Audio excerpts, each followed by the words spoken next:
कि times of India के लिए एक गुस्से से लबरेज खत भेजा।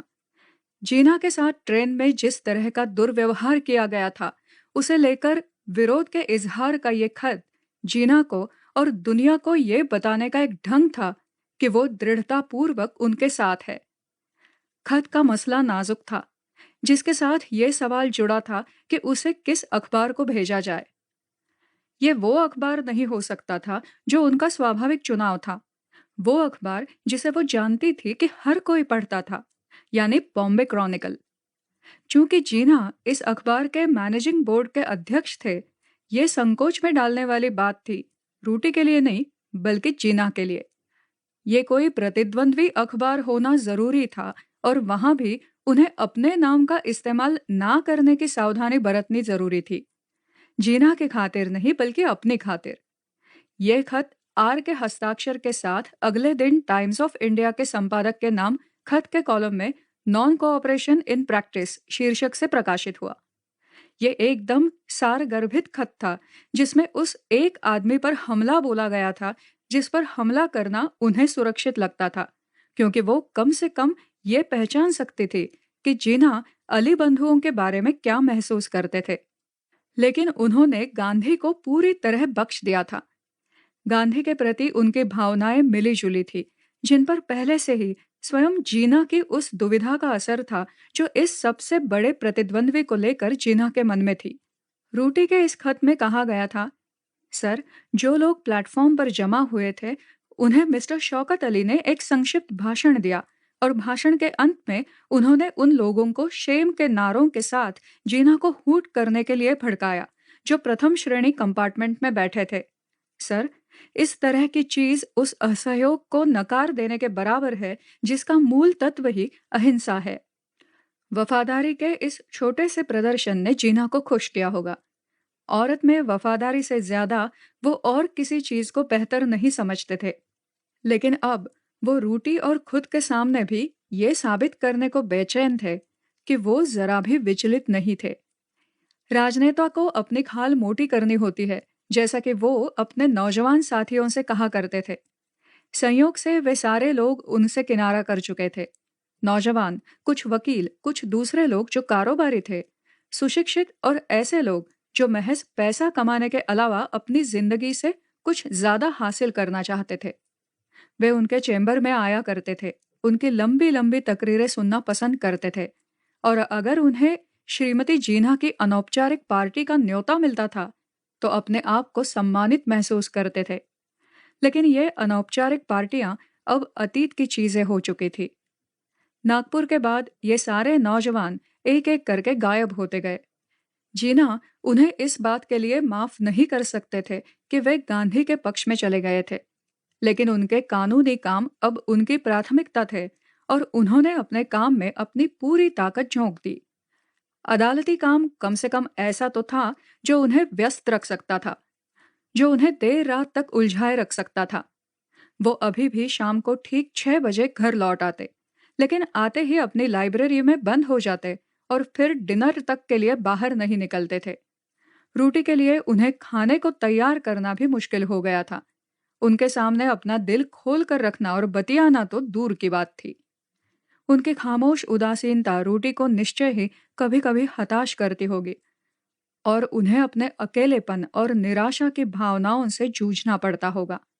इस बात को वो खुद अपने सामने स्वीकार करने की हिम्मत नहीं कर पाती थी, लेकिन इस संदेह की एक छाया उनके भीतर पनपने लगी थी कि जीना कभी भी उनके मन और आत्मा को संतुष्ट नहीं कर पाएंगे, जैसा कि उन्होंने बाद में सरोजिनी के सामने स्वीकार भी किया था।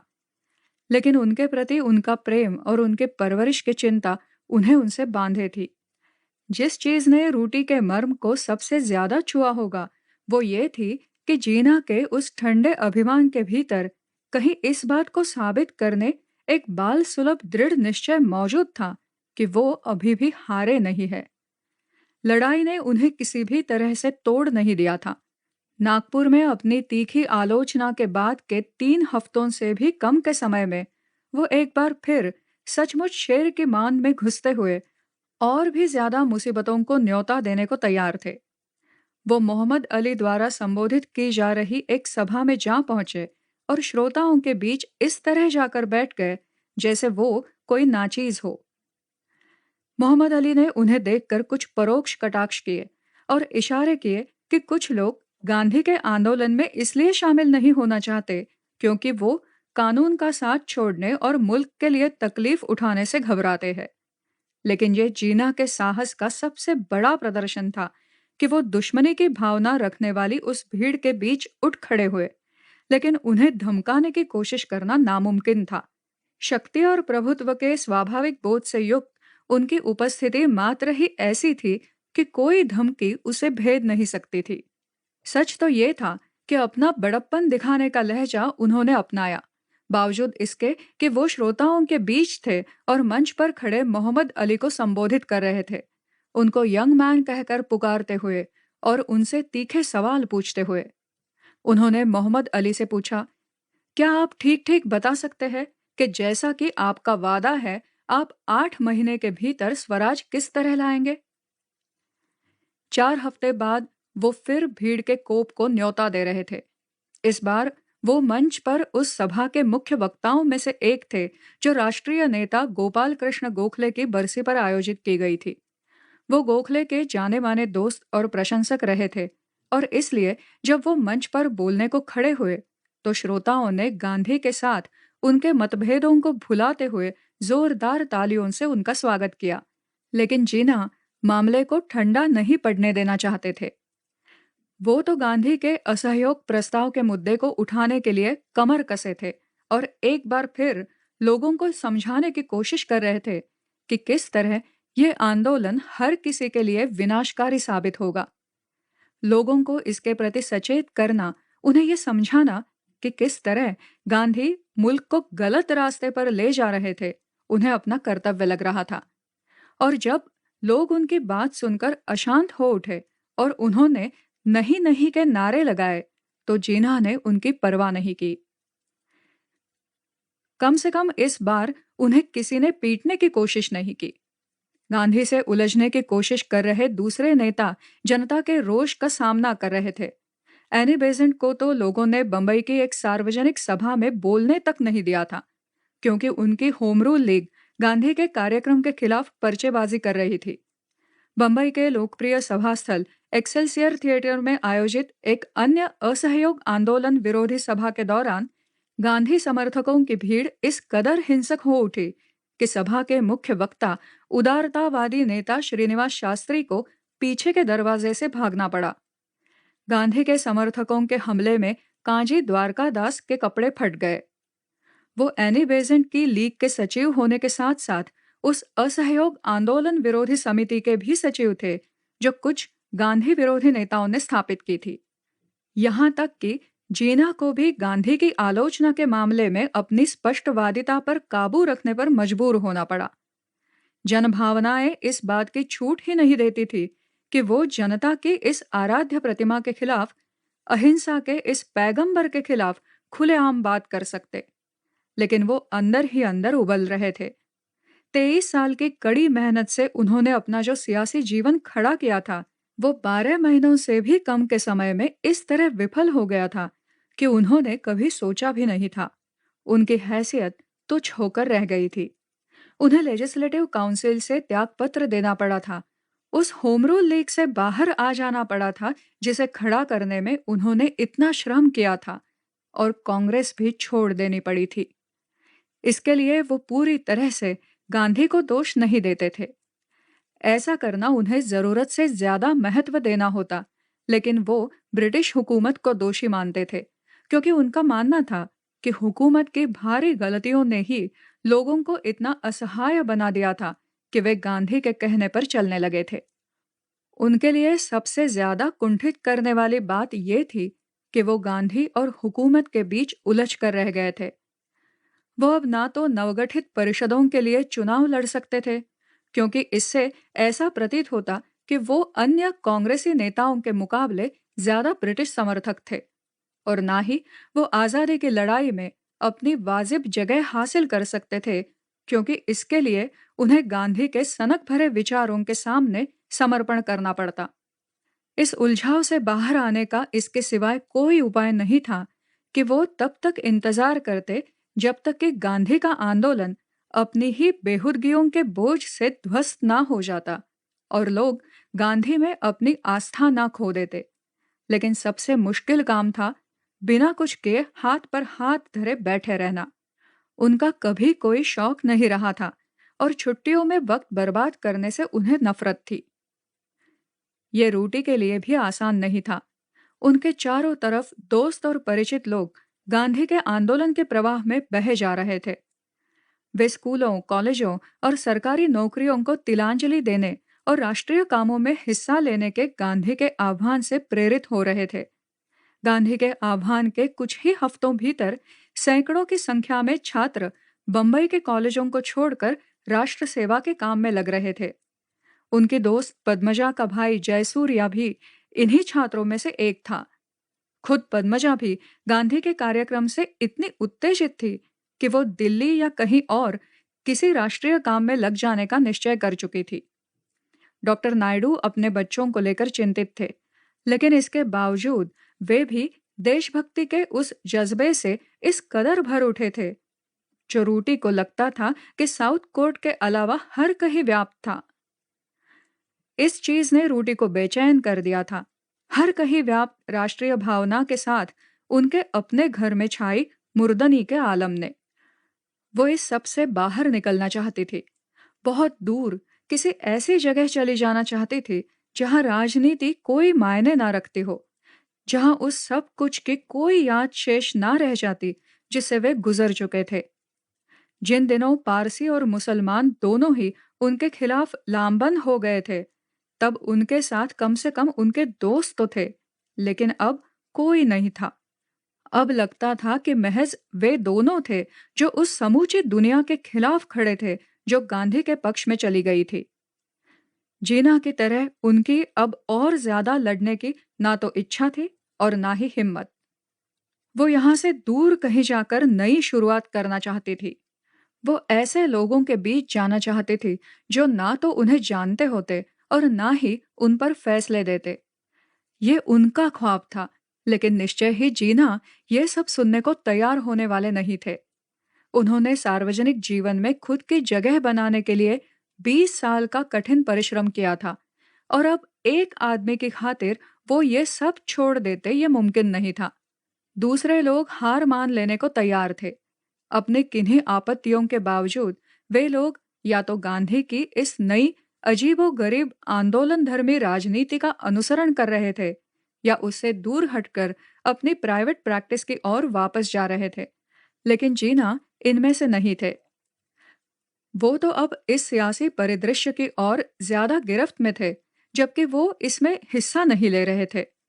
अब वाकई ऐसा कुछ भी नहीं था जिसकी वजह से वो बंबई में बने रहते, क्योंकि अब तो गर्मियों की छुट्टियों की वजह से उच्च न्यायालय भी बंद था, लेकिन वो डिगने वाले नहीं थे। जीना किसी भी सूरत में इस बात के लिए तैयार नहीं थे कि वो अपने निंदकों के लिए निर्बाध मैदान खुला छोड़कर वहां से भाग खड़े होते और 4 महीनों की लंबी छुट्टी पर यूरोप की यात्रा पर निकल जाते। जब से विश्व युद्ध समाप्त हुआ था, तभी से रूटी का यही ख्वाब था। अंततः जब शायद रूटी ने पाया कि उनके बहलाने फुसलाने और छेड़खानियों का भी कोई असर नहीं हो रहा है, तो उन्होंने जीना और बच्ची को छोड़ अकेले ही यूरोप यात्रा पर निकल जाने का फैसला कर लिया। सहज ही लगभग तुरंत ही लोगों में खुसुर पुसुर शुरू हो गई। उनके करीबी दोस्तों को छोड़कर बंबई में रूटी का हर परिचित उन दोनों के बीच अपरिहार्य दरार संबंधी खबर की बड़ी उम्मीद के साथ प्रतीक्षा कर रहा था। रूटी जानबूझकर उन्हें उनके कयास के भरोसे ही छोड़े रखना चाहती थी। उनकी योजना फ्रेंच रिवियरा से मोंटे कार्लो होते हुए इंग्लैंड जाने की थी, लेकिन उनसे जो भी पूछता था उसे वो लापरवाही से बताती थी। कोई नहीं जानता था कि रूटी अगर लौटी भी तो कब लौटेंगी, और खुद को लेकर उनकी योजनाएं भव्य प्रतीत होती थी। जैसा कि पद्मजा ने लिखा था, मैंने सुना है कि उनकी सिनेमा में अभिनय करने की बहुत बड़ी महत्वाकांक्षा है और एक वेम्पायर के रूप में अपनी आय से जीना की मदद करने की कोई प्लूटेंटोफोरिक योजना है। संयोग से प्लूटेंटोफोरिक पद्मजा का अपना गढ़ा हुआ शब्द था, जो उन्होंने प्लूटोक्रेट धन शक्ति संपन्न और फिलेंथ्रोपिक परोपकारी शब्दों को मिलाकर तैयार किया था।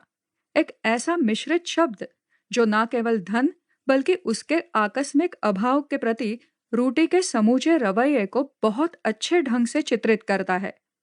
इसका मतलब था कि काश वो किसी तरह इतनी समृद्धि हासिल कर सकती कि वो जीना पर निर्भर रहने के बजाय और अपने हद से ज्यादा खर्चीलेपन के लिए उनके घोषित अघोषित असंतोष को झेलने की बजाय खुद जीना की आर्थिक सहायता कर सकती। इसके अलावा पद्मजा का यह कथन एक अन्य वजह से भी दिलचस्प है। आखिर रूटी तमाम भूमिकाओं को छोड़कर उस वेम्पायर की भूमिका की ओर ही क्यों आकर्षित थी, जो लोगों का खून चूसने वाला दैत्य नहीं है जैसा कि कोई आज सोचेगा, बल्कि जो 20वीं सदी के शुरुआती दौर की वो उन्मुक्त स्त्री है जिसे इसी तरह के पाप के लिए धिक्कारा गया है। ढेरों मर्दों से यौन संबंध रखने वाली, घर को तबाह करने वाली और अपने सौंदर्य से पुरुषों को मोहित करने वाली सजी संवरी स्त्री, बाद के वर्षों की बेहद आकर्षक मोहिनी, वैम्प, मूक फिल्मों के युग की अशुभ लड़की का नमूना।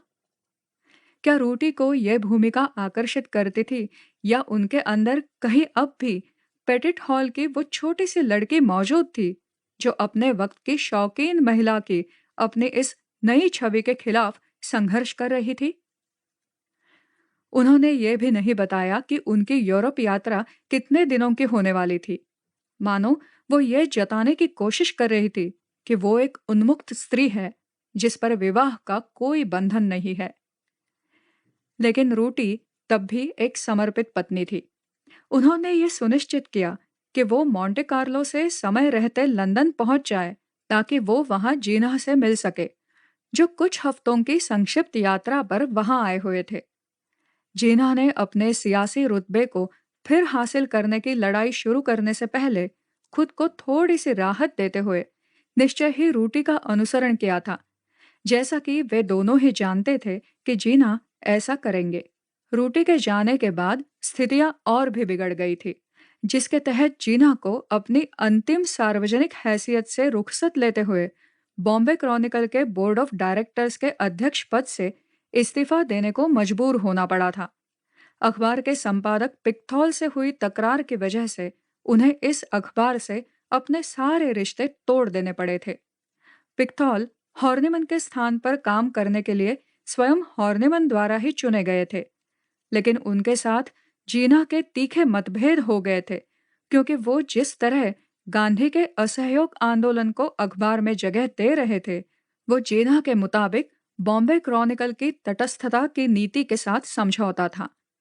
त्यागपत्र भेजने के बाद जीना को कुछ समय की छुट्टी लेने का अच्छा अवसर प्रतीत हुआ। इसके अलावा ये सफर उनके लिए लंदन के अपने सियासी संपर्कों को फिर कायम करने का मौका भी था। लेकिन सबसे महत्वपूर्ण बात यह थी कि उन्हें रूटी की याद सता रही थी, हालांकि जिसे वो स्वीकार नहीं कर सके। उन्होंने शादी के बाद से अब तक उनके बगैर इतना समय कभी नहीं बिताया था। रूटी इतनी सहजता के साथ उनकी सहयोगपूर्ण पत्नी की अपनी अभ्यस्त भूमिका निभाती रही थी कि उनके भीतर पनपते रहे असंतोष का जीना को एहसास ही नहीं हो सका था। रूटी की मांगे उन्हें कितनी ही खर्चीली और नाजायज क्यों न लगती रही हो, लेकिन वो उन्हें किसी भी चीज के लिए मना नहीं कर सकते थे, भले ही वो उन्हें लेकर कुढ़ते रहते थे। जीना खास तौर पर अपने किफायतीपन को लेकर रूटी के कटाक्षों को हंसकर टाल देते थे।